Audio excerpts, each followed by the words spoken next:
And next, we're going to get into the meat of the video. Once you've uploaded the video, you have everything ready. Now it's time to dress the sandwich up. All right. So this is the most important part of your video because this is going to determine where your video goes in the YouTube algorithm.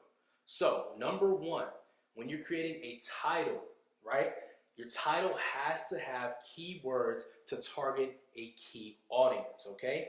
We're going to get into keywords a little later, but I'm going to tell you guys that you're going to have to understand how to title your videos. You're going to have to understand how to fill your description box accordingly so that way it is going to the right audience. And also you guys are going to have to understand how to use tags. Now I'm going to be showing you guys specific tools that you can use that's going to help you guys make your titles the best titles they possibly can be.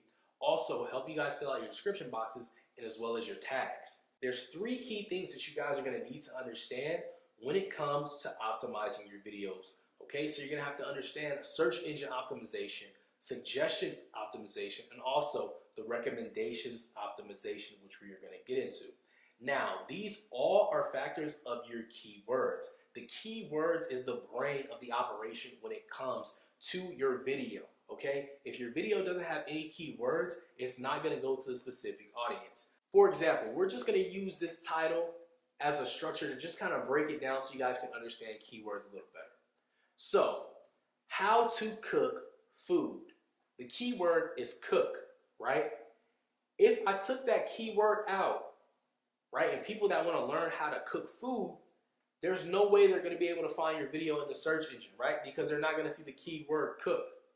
Normally, what I would do is I would type in my title in the actual search bar, and we're going to get into that. I would type in the title in the search bar, and I would see what will pop up. And that would normally tell me all my keywords right there, and I'll be able to take that and put it on my actual video. So that way I know once this is searched up, people are going to see this and they're going to click on it because it's already being searched up in the search engine.